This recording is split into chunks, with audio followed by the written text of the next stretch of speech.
Ladies and gentlemen, distinguished guests, colleagues, and students, Assalamu alaikum wa rahmatullahi wa barakatuh. It is a true pleasure to welcome you all to the 6th edition of the CEO Dinner, Al-Yamama University's signature annual gathering dedicated to leadership, inspiration, and meaningful connection. Each year, this evening brings together our graduate students and alumni, many of whom are already leaders and change makers in their fields. It's a unique space to share experiences, challenge perspectives, and explore what it truly means to lead in a fast-changing world.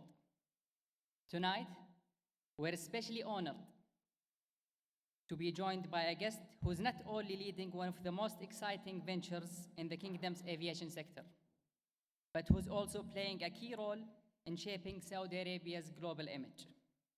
Mr. Tony Douglas, CEO of Riyadh Air. Thank you for being with us.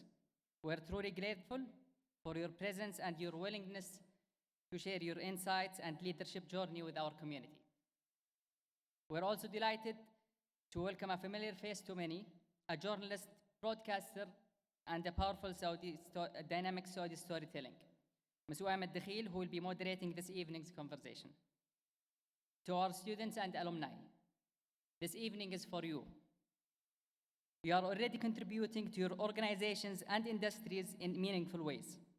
And we hope that tonight's dialogue challenges you to think even bigger, lead with greater clarity, and continue growing your impact.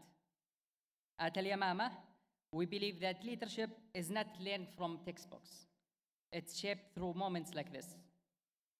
And now, I will leave you with a short video we've prepared to introduce and welcome our guest, Mr. Tony Douglas. Thank you and enjoy the evening.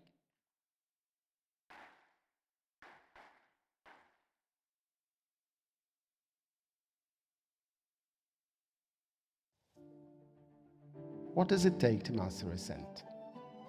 To lead with vision, move with velocity, and reach for new horizons all at once. At the center of Riyadh Air's bold new journey stands a man who embodies all three.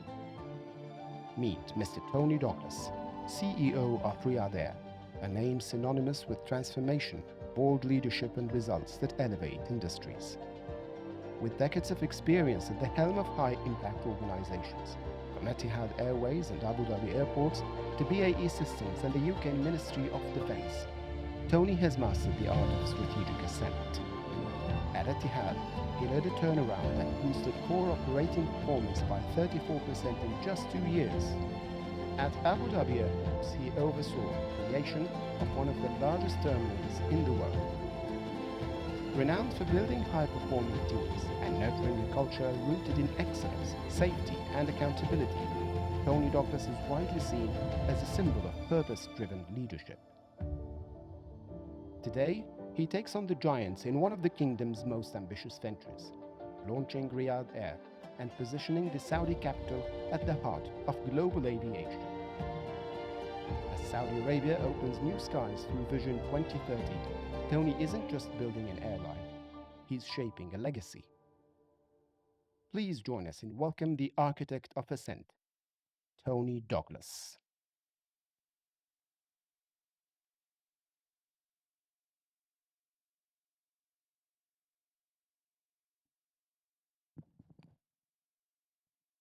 Assalamu alaikum wa rahmatullahi wa barakatuh. Hello, Tony.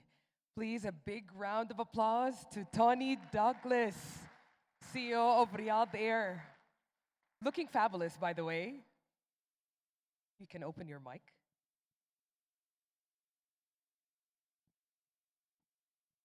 Sit.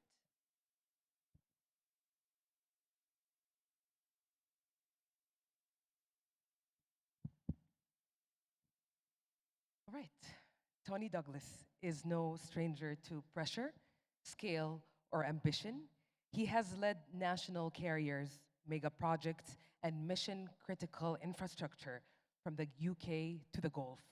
And now he's building a new airline, one that's born digital, globally ambitious, and aligned with the Saudi Vision 2030. I can't tell you how I'm excited about this conversation because it's always the spotlight that tells you one story, but here we are to hear the one behind it. So, straight from there, when it's quiet, no one is watching, who is Tony Douglas really? First of all, if I may, I'm absolutely humbled, and if I'm honest, a little bit embarrassed that I'm sat on a stage in front of such a distinguished audience, the cream of this incredible country from an incredible university. So I'll explain what I mean in a minute when I describe myself as a simple country boy, but I actually do feel like a simple country boy in front of you all this evening. So who is a simple country boy? I was brought up in a farming community. My parents, my grandparents, my great-grandparents, etc., etc., etc. So Ana Falahiani, I'm a farmer. Jamil, jiddan. And I love anything that's got to do with nature. I believe that there is no substitute for hard work. And of course, in farming, for many of you who are probably familiar with it, you'll know that everybody and everything has a job from a very early age. So I know this could be misunderstood in certain parts of the world in this day and age. You know, child labour. I think my first job was when I was about 4. But that was normal on a farm because everybody had to collect eggs and, harvest things and so on and so forth. But I think it taught me to listen carefully and listen and learn from people who had experiences to share. And I've always enjoyed picking up information from relationships and conversations, and more often than not in life, I think one finds that everybody's got at least 2 stories, and normally the second story can be far more interesting and revealing than the first one. So my second story is Ana Fala. I'm a farmer. And you're still nurturing, harvesting, and harnessing, but, in different scale and ambition. Why I started with this question, because when someone wants to describe himself, it's more about the defining moments, the invisible pivots that actually shape you more than any title. So if we go through that journey and think about your pivotal moments, defining moments that made you who you are today as a leader, quietly, powerfully, what would you describe your defining moments in your career? I guess this will be the same for nearly everybody in the room. There's been lots of them in different ways and at different times. I think I have been extremely lucky, and there has been more than a fair share of good fortune and circumstances, and I feel very honoured and privileged, and certainly to play a very small part in bringing about a new national carrier for the Kingdom of Saudi Arabia. Humbling at the extreme. Back to Tony. I didn't have the privilege to take the route of going straight from school to university. I left school at 16. Now, unfortunately for me, that was 46 years ago. So again, the other downside of this is I look a lot older up close than I do on some of those pictures. That's because I've got a great marketing team. But in those days, there was 2 routes. You either did it the university route, or in my case, I used to go to night school 3 nights a week, every week for 11 years. And in all honesty, if I had my time all over again, I wouldn't have changed that for the world. because I got also the University of Life experience, because at the early stages of what my day job was, I worked for General Motors for over 10 years. And by the time I was in my mid-20s, I was running quite sizable automotive factories, assembly factories, component factories, and so on and so forth, and still going to night school 3 nights a week. But the University of Life experience was, in many of these places, there'd be 4,000 or 5,000 people working in them, and they would be in industrial parts of Europe, or in one case, when I was in North America. And it wasn't what you did, it was how you did it. Because in heavily trade unionized environments in those days, if they didn't want to do it, it didn't matter what you did, you wouldn't get performance and productivity. And it taught me an awful lot about how one, in a very respectful way, I'd like to think, in a very humanistic way, I'd like to think, interact with large and complex organizations, because in almost every situation, of course, the most valuable resource is human capital, and it's how you can engage and get the best from it. So those things for me were, I think, quite defining. And, you know, over the many years and sadly decades that have followed, I guess the two common denominators are lots of people, which I love being around, and complexity, which I really enjoy as well. Interesting. Well, let's talk about where you landed now, Riyadh Air. How did you actually land in Riyadh Air? So I have a friendship with Tim Clark, who is the guy who runs Emirates. And for a long time, I've sat and listened to Tim talk about how he and a gentleman called Maurice Flanagan, 46 years ago, launched Emirates. And I've not had that experience. Just like everything else I've done, I clearly didn't have an experience of many of the other steps that I'd taken.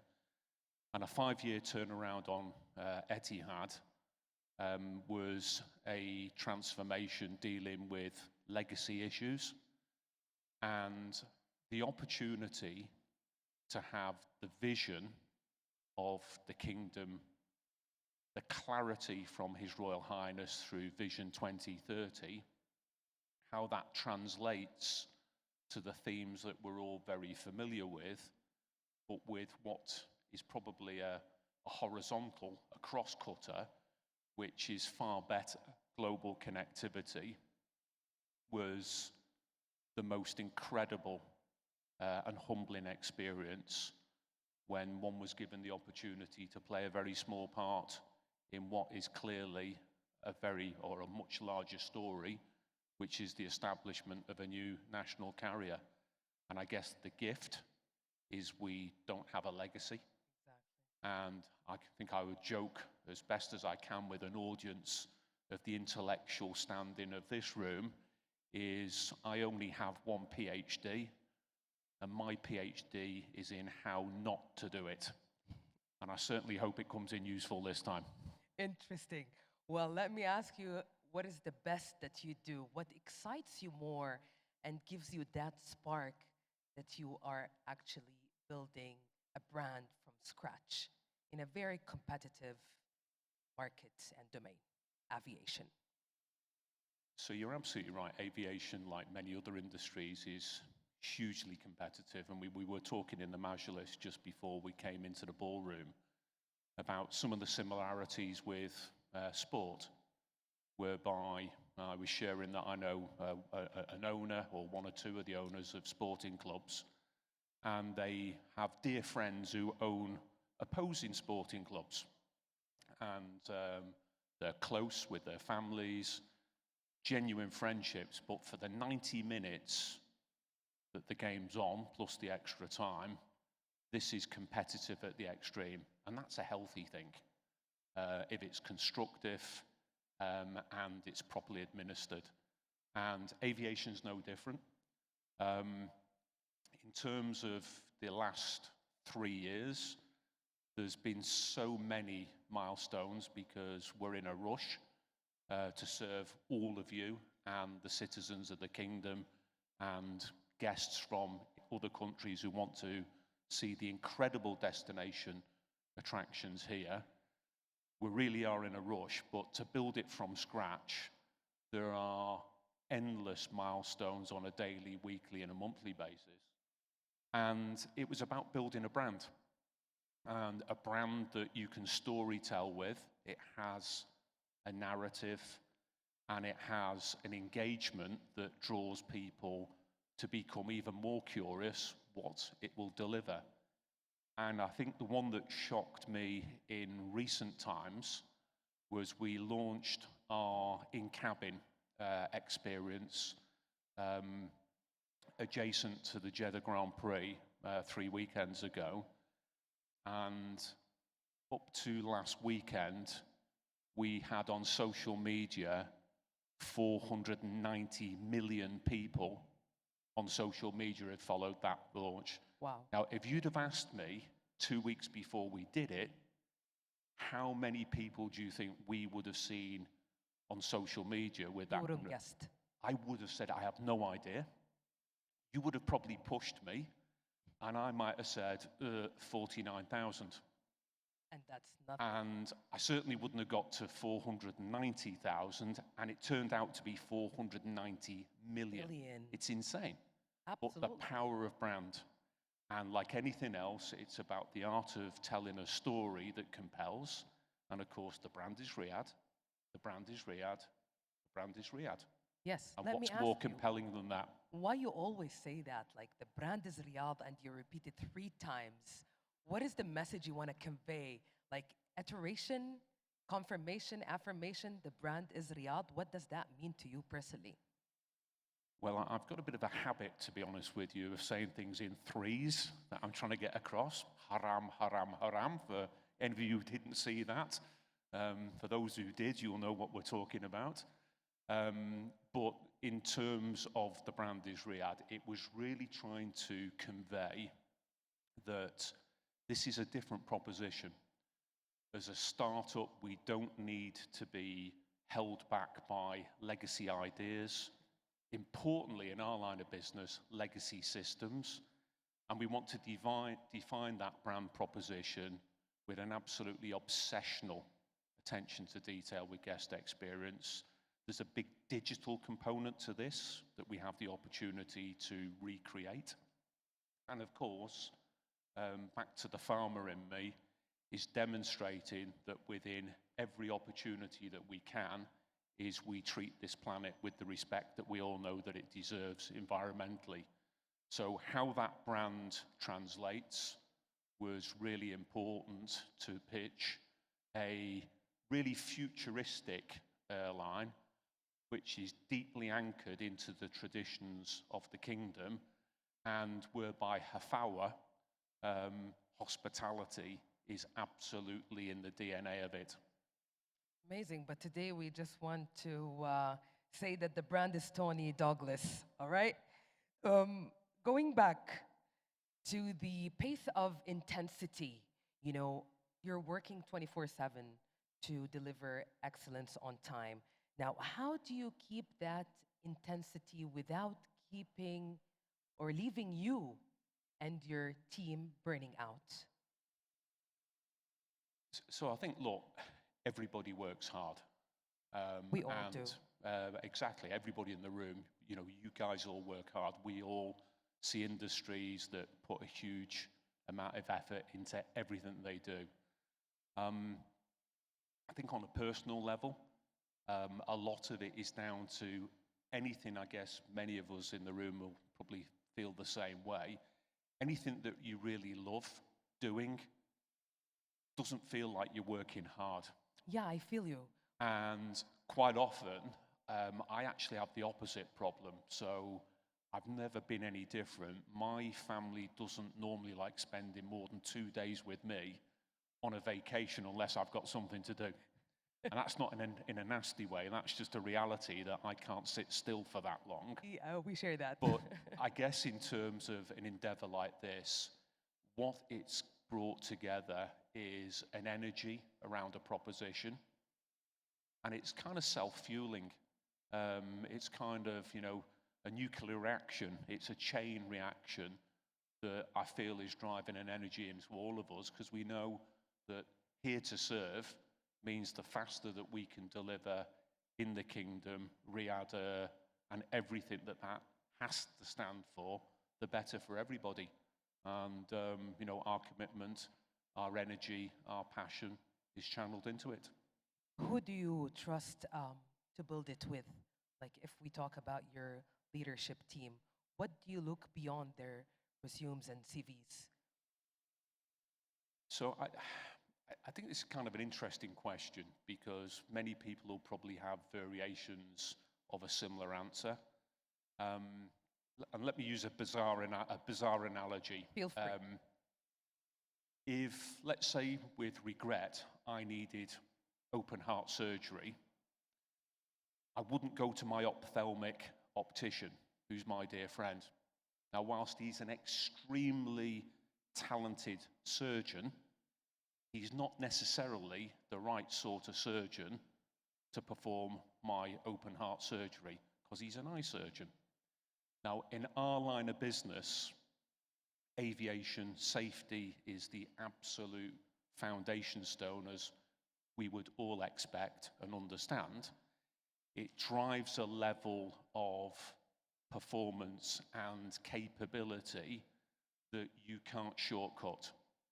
So there's an element of, goes without saying, absolute depth in hard, demonstrable skill. But then there's an element of it back to, because we're in the hospitality industry, if you take what we believe will be incredible cabin crew, what we look for there is actually attitude Persona. and charisma. persona. Because if people come with the right attitude and the right persona and the empathy to want to serve, we can train the rest. But we've probably all observed in different businesses, when that combination is the other way around, it doesn't matter how hard you try. And a lot of that comes back to the connection with the brand. So, like the sporting analogy, we want people to want to play for the shirt, if that kind of makes sense. And we think we've got the most appropriate and attractive aircraft liveries, ×2. We believe that we've produced what is the most elegant and refined cabin crew fashion. And the example I used before, 490 million people on social media looking at our in-cabin experience, we feel that we've done rather well with all three of those. But because it's a hospitality proposition, you can have the best in the world there, but if the people don't serve in a way that's warm, engaging, and empathetic, It kills it. it counts for naught. Oh, yeah. It counts for naught. And back to the brand and how that translates, Hafawa, how Alan Wassalam actually means Alan Wassalam, as opposed to just going through the motions with a very warm welcome, and then it's not an engaging experience thereafter, is something we want to make sure we can capture. Interesting. I love how you put it all together. Well, I spoke, by the way, to some of your members from your team, and one thing they all agreed about you with a huge smile, that you are someone who looks really into little details. Why? I think, again, in all industries, but certainly ours, if you love the details, they'll take care of you. If you ignore the details, it can quite often become the downfall. and having an obsessional attention for detail is really important at any stage of evolution, but certainly at the establishment stage of this incredible national carrier. And it's making sure that it reflects in a way that's understated, but presented in a way where it's clear there's been a lot of thought going into how that brand presents itself and how it stands for the standards of the Kingdom of Saudi Arabia. And if I used examples just very quickly, our geometric pattern is that of the canopy of a tent. So when obviously the tent is pegged, it's pulled taut, the canopy twist, it's reflected with a modern geometry into the aircraft livery on the underside. If you go into what are now our cabin interiors, it's in the stitching pattern of the seats, it's in the stitching pattern of all of the kind of dividers, it's in the lighting system, very subliminally, in a low-key way. It's in the tailoring of our cabin crew fashion. It's not there to scream at anybody, but the art of design, it's to have the detail that over time, if it's not pointed out, you'll probably spot all the components of. If it is pointed out, we'd like to think that it becomes unique, that people know that it's Riyadh Air. This is how quality becomes standard. Well, let's talk about, the momentum, media, moments, constantly shifting in this industry. Staying grounded really means everything. Now, when things get really intense, what keeps you grounded and what helps you actually cut through that noise and have a clear-headed status? Again, we're all slightly differently wired and have different kind of thinking lexicons or anchor points. I certainly don't have a winning formula, but I'd like to think where I normally go for is always try and do the right thing for the right reasons. And that sounds a very basic statement, do the right things for the right reasons. But I'm sure many of us have seen situations where people do the right thing for the wrong reasons, or the other way around. So I think it kind of starts with that. I think there's always an element of perspective.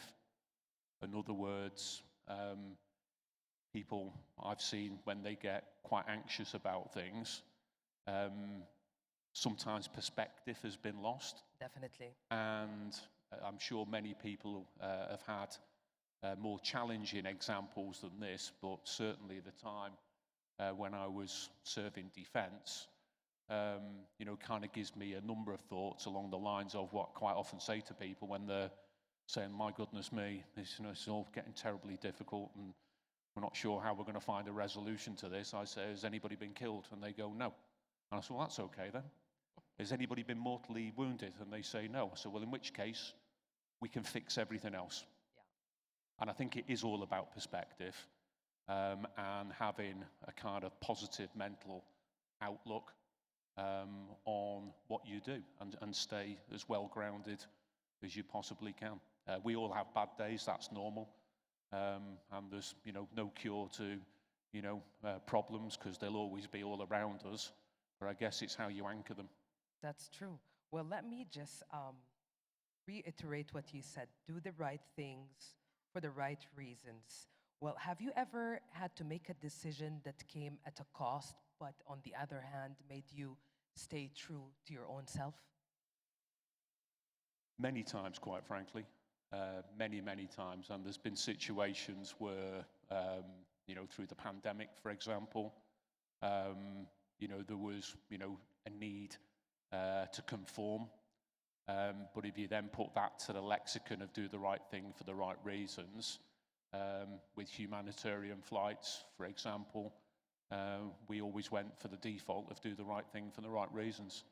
I can think of endless examples where if you are true to perhaps some of those kind of thoughts, it allows you to frame the basis of your talking point. I'm not going to say argument, because over situations like this, it never would be an argument, but it at least allows you to frame how you want to narrate. This is the reason why we think we should do something different than maybe instructed or perceived to have been the right course.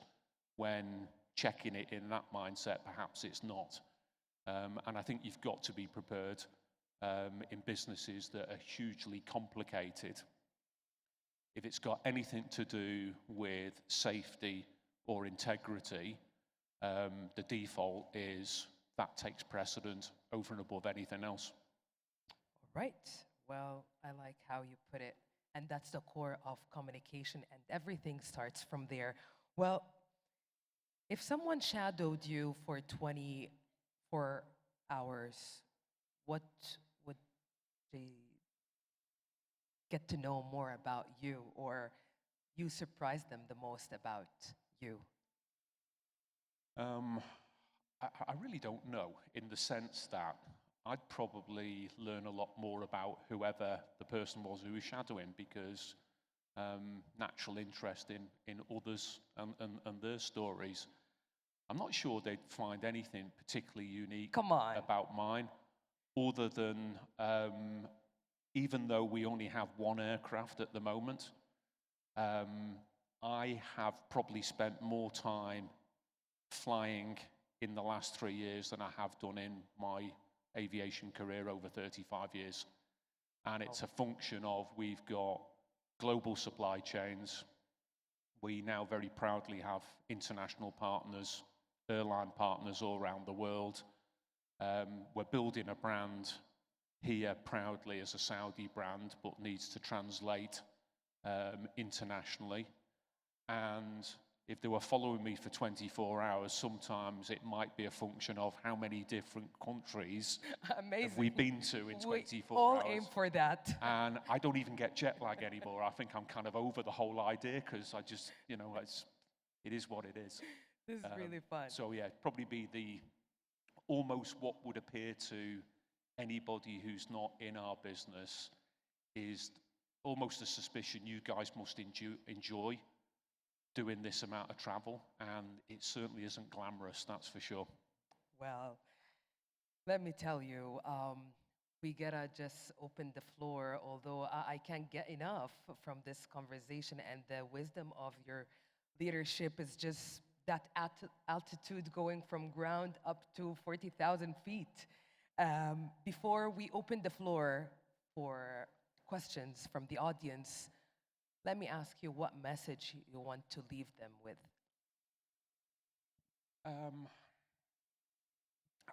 I guess it's one that it's not a function of me leaving with anybody. It's probably something that many people sitting listening to whoever would be in a seat like this would be saying, well, it's all very interesting listening to this individual. What's the relevance to my story, as it were. And again, I just thank people for the gift of your time this evening.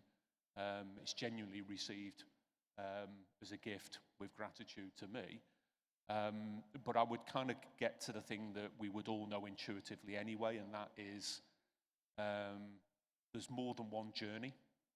There's the career journey, which a lot of this conversation was understandably about, but there's the domestic journey, and we all have one of those as well.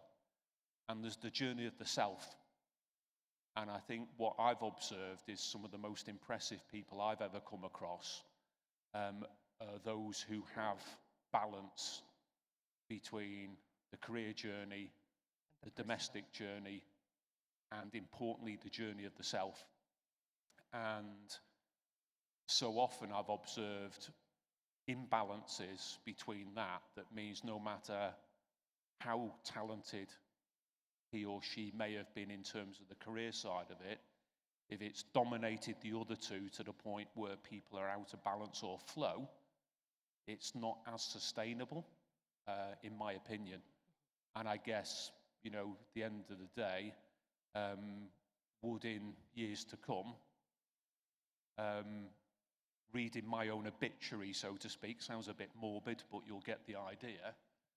Is it likely to be any of the things that, you know, here's the guy who built Terminal 5 at London Heathrow 25 years ago? Nobody will care. And even the very few people who still know about it, well, they'll have forgotten, basically. Or would I have rather had, here was the guy who loved his family loved him, and, you know, most of them are going to read that way, one way or the other, inshallah. But here's something that connects with the family, and here's something back to the journey of the self. If your real passion and your real interest and your real desire to give your best in other channels is equally understood. And I think the balance between those three is something that's quite important. Absolutely. Thank you so much, Tony. Ladies and gentlemen, we will now open the floor for questions. Just make sure that your question actually curated within the theme and the purpose of tonight's gala dinner, the CEO gala dinner. So the mic to you, ladies and gentlemen. We have a gentleman back there, here.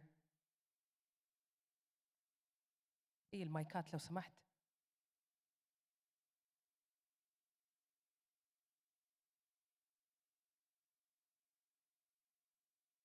We have 10 minutes. Thank you so much, Mr. Douglas. I would like to ask if you are intend to compete with Emirates and Qatar Airlines and the best-notch airlines in the world. Are you planning to do that within the next 5 years? Thank you. So I think importantly, it's about where you set standards. And in our values, it's not just about the standard that the brand sets. It's about personal standards as well. And what we want to do is, as the national carrier, the new national carrier supporting Saudia, is we want to have absolutely the highest standards. And I think, fortunately, in our wider geography, there are a number of airlines that on a global level have really high standards, and that's a good thing. So competing at that level is essential. And because we don't have a legacy, and I go back to the digital side of it, I think we genuinely have the opportunity to bring a fresh way of engaging. So what we'll deliver through our digital concierge service is something that's more, you know, in common with a noon.com, an amazon.com, where you can put it in the basket and you can add ancillaries and you can take things out of the basket if you change your mind later on. If you want a refund, just like it would be if it's online order offer, it happens really quickly, whereas I'm sure many of you might have experienced in legacy airlines, if you cancel the ticket and you need a refund, it takes a long time before you get the payment back. And that was because legacy systems were designed for one-way traffic, so to speak. So I think, are we going to compete at that level? I think we absolutely have to. And the reason why is all of you, as good representatives of the travelling public, demand it. And the kingdom demands it, the kingdom deserves it, and there's no reason why Riyadh Air can't be right at the top of the standard-setting league table. And inshallah, that's what we'll do, sir. Inshallah. Thank you, Tony. Another question. We have this gentleman here, over there. Mike? Hi, thank you so much. بعد. Mr. Tony, my name is Abdulaziz Al-Bez from Al-Yamama University. I'm still a student there. From strategic overview, I will add more on my colleague's question. From a strategic point of view, about customer journey, how Riyadh Air will compete other competitor, strong competitor in the region. Thank you. So I think it's a really key question. And of course, the customer journey, the experience, starts when you first want to curate an experience. You want to start to construct your journey. And that concierge app that I described before is something that's going to make that experience, first of all, a lot easier, but actually a lot richer in terms of the things that you can add to it if you wish to. If you are on the premium cabin, the business class cabin, we have partnered with who we believe to be one of the best global brands in terms of chauffeuring service.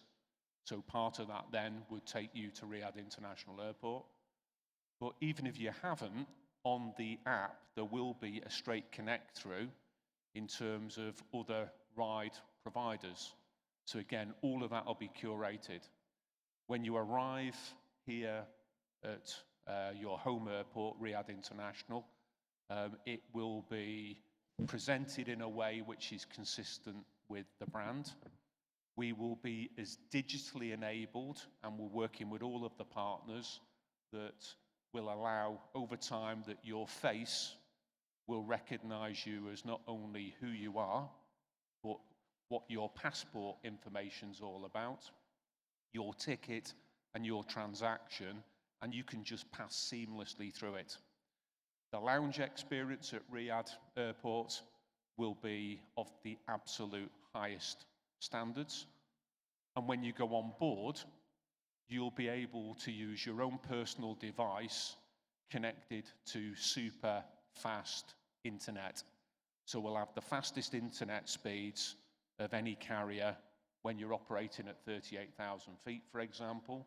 And things that we take quite rightly for granted on the ground will then be the service that will mean that if you want to then stream and watch on board, you can do. You'll no longer be hostage to an old-fashioned in-flight entertainment system. We've put the world's biggest screens and the world's most high-resolution screens on board. In the premium cabins, we have a system called euphony, which is a new technology, which is zonal sound. So where we're both sat here, if we were in two business class seats, we can't hear what one another are listening to. You can only hear because it's a zonal sound system, and it is super high-end Wi-Fi. So back to that whole digital interaction, we can make the experience so much better. And it's your airline. The brand is Riyadh. It will have to be that good. But back to being more in common with a digital company than a legacy airline, the idea is, back to that concierge app, we're at version 2.4 at the moment. We'll be at version 3.0 in another 2 months' time. So we'll be adding richer functionality all the time because we want to present ourselves more as a digital proposition in how we add greater content and more functionality. And ultimately, we're there to serve you and the citizens and the traveling community. If you tell us more what you want, we'll go out and do our level best to try and curate it. Interesting. That's really a new benchmark for digital transformation in aviation. We have this gentleman من أول والله رافع يده. Thank you, Tony. So you are leading a company that is aligned with Vision 2030. How do you balance between national objectives and the commercial objectives of the company, given that it's a very low profit margin industry?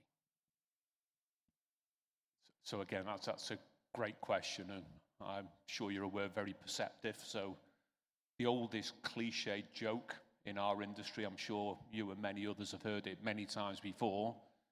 If you wish to become a multi-millionaire, start off as a multi-billionaire and buy an airline, because it's a really easy way to lose a fortune if every last little bit of detail and the cost associated isn't obsessionally monitored.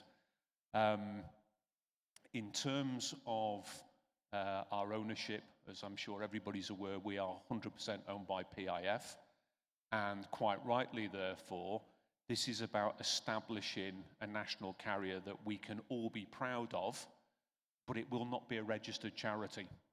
Now, I use that vocabulary because having to do the big turnaround on Etihad had got itself into a situation where it did have some balance sheet related issues that were no longer sustainable. And that PhD that I referred to earlier on that I possess, i.e. how not to do it, I think that was one of many experiences that I certainly don't ever want to get caught up in again. So we're trying to build not just an incredible brand and an incredible guest experience, but to make sure that we've got a balance sheet that is robust and is sustainable, because it's tough to make money in this business, but that's what we must do to give total shareholder return to PIF. Okay, I'm afraid we only have time for one more question. I know you have a commitment after. Thank you. Here. If I may. Who's holding the mic? Okay. Yes. Excuse me. Here. Okay, I think we'll go. Take Okay. two. Got so. Yes, go ahead. Thank you first for what you present. My question is, we are going to operating the one of big startup, big size, complexity of industry, and by second or third quarter of this year. My question is, what is the biggest challenges in your started? Second part is, what about the talent and building team, especially in this industry? I know the industry very well. Is not easy to find the talent, and what your strategy to build the talent and continue by sustainable solutions and strategy? So two really good questions and very relevant. So I think well covered in the media. There's been the challenges both Boeing and Airbus have had in terms of delivery conformance in recent times, certainly post-pandemic. And that's the same for every airline, all of their customers. And we certainly had 5 delivery schedule revisions last year alone. And the good thing where we're at with Boeing now is, obviously because we're getting so close to the start line, is we've got 3 aircraft and a 4th one just about to go into production in Charleston in South Carolina, which is where the production facilities are.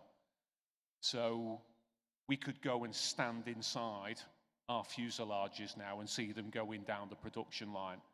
But I say, until they've actually landed here at Riyadh and we've all got our arms around them, I've joked with some of my colleagues, if I hear on the control tower, you know, wheels down, decision height, flaps deployed 33 degrees, I'm still not going to believe it until it's actually on the tarmac. Because 4.4 million components in every aircraft, it only takes a certification issue with one, and we won't deploy it from a safety point of view. It goes without saying. So you place at a whistle, back to the sporting analogy of before, and we'll be absolutely focused over all the details. So delivery of aircraft is the top of the list, simply because as a startup, we don't have an existing fleet or aircraft that are leased that we can play around with. We don't have a plan B. So that would be the first one. Our confidence is obviously now a lot higher for the reasons I mentioned. They're in production. In terms of talent, there is in many sectors, you know, the challenges that are genuinely out there. But here's another interesting statistic very quickly. If you were to go on the Riyadh Air website, there's a careers page like many other businesses have. It's triaged into, pilot applications, engineers, cabin crew, ground services, management, etc. And you load up all of your certification and so on and so forth. Up to now, we've had, in 2 years since that website's been stood up, 1.4 million applicants to join the Riyadh Air family. 1.4 million. 146 different nationalities. And I guess I'd finish by, it's almost a parallel to what I said before. If you'd have asked me 2 years and a week ago, how many would I have expected to see now? I wouldn't have had an idea at all. You would have probably pushed me on that one as well. Absolutely. I might have said 20,000. And then I would have thought to myself, well, I'm a born optimist. If you're going to be a bear, be a grizzly, because they're a lot bigger than a koala bear. So let's go all in. Let's call it 30,000, 1.4 million. That doesn't say that it's got the problem solved, but I think it gives an indication of the engagement that's going on for our new national carrier. Absolutely, and that's the real momentum. With the last question, please. آخر سؤال حضورنا الكرام، تفضل. Thank you for the chance. I have a quick question. Can you give us information regarding the upcoming cadet pilot program? Specifically, I would like to inquire about any age or nationality resistance. That's the first question. The second question, sorry, when is the first flight for Riyadh Air? Okay, so in terms of pilot training, we're absolutely delighted that we've already established our first cadet program, and the intake for our cadet program is exclusively for, and quite rightly, Saudi nationals. We've got a desire to build from the bottom. We've also got one of our chief pilots who is the leader of this team, passionately Captain Ziad, behind all of this as well, with the pride of building that talent base from the bottom upwards. We will break ground in the coming weeks on a pilot training centre, which is next to our corporate headquarters out by the airport. So if you've seen the large Riyadh Air logo on the building when you're driving out to the airport, it'll be just at the back of that. And we'll have our 787 simulators, our A321 simulators, and in the future, our extra wide body, the larger aircraft simulators there. And that will be part of a holistic pilot development program. But what we also took it into was the world of technicians, aviation technicians, and we were delighted to start last year, the first intake. We took 30, all female. It's a 30-month, 3-year program to become aviation technicians. And the 30 ladies we've got, honestly, are setting the world alight. They are incredible. But aviation is great because it's real jobs. I'm not saying anybody else's jobs in other sectors aren't equally real, but these are hard skills. There is no substitute or fast track to learning 3 years' worth of aviation technician related work. And we had over 3,000 applicants for that first 30. So our responsibility is to build at all levels the capability, not for year one, not for first decade, but Delta Airlines. I was in Las Vegas in January for the 100-year anniversary. And the reason why they're there is in our line of business, as a minimum, we need to be thinking 30 years ahead, and then backwards to 20, backwards to 10, backwards to where we are today. And that's the way we've gone about it, sir.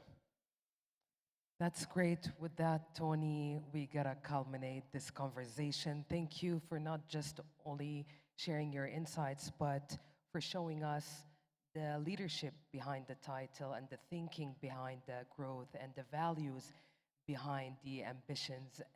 You took us from strategy straight to the soul, you know, left all of us with something to think about, whether we're building a business or even a better version of ourselves. So thank you for your time, your honesty, and your presence. Ladies and gentlemen, a big round of applause. Tony Douglas, CEO of Riyadh Air. May you remain with us, Tony, as we welcome Mr. Khalid Mohammed Al-Khadir, head of the Board of Trustees at Al Yamama University, to join us on stage. Hello and welcome.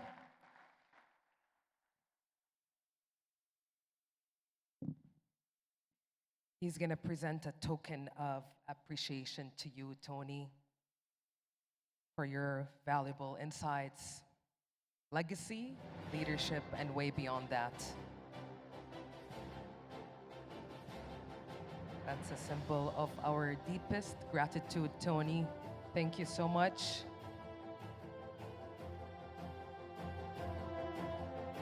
We asked our, yes, group photo. Everyone please. I don't know how we're gonna manage this, but we need everyone here close by for a group photo.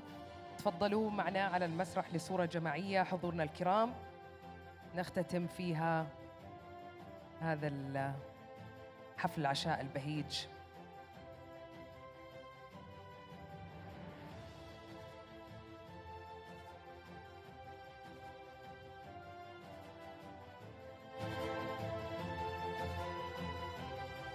Ladies, feel comfortable. If you want to join the photo, you have the front line, definitely.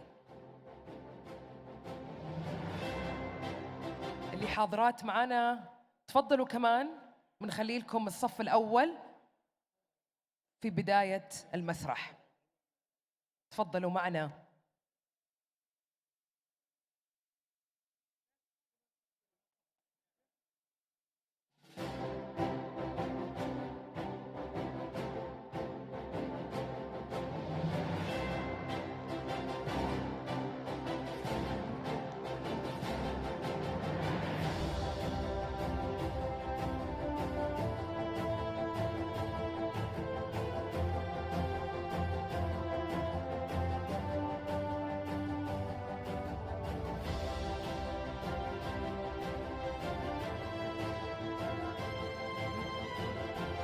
تفضلوا بين ما حاب ينضم للصورة الجماعية شباب أو بنات تفضلوا لكل واحد منكم مكان.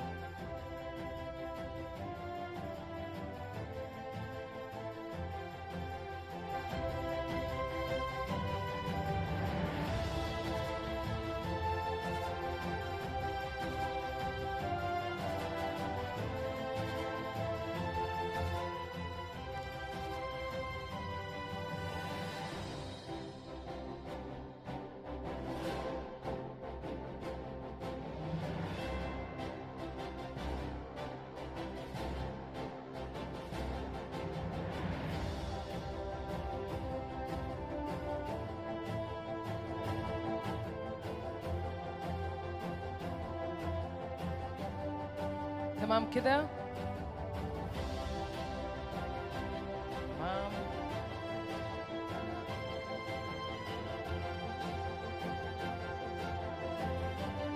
Dear guests, we hope you had a special evening with us. We kindly invite you to enjoy our dinner next door. Dear guests, we hope you had a special evening with us. We kindly invite you to enjoy our dinner next door.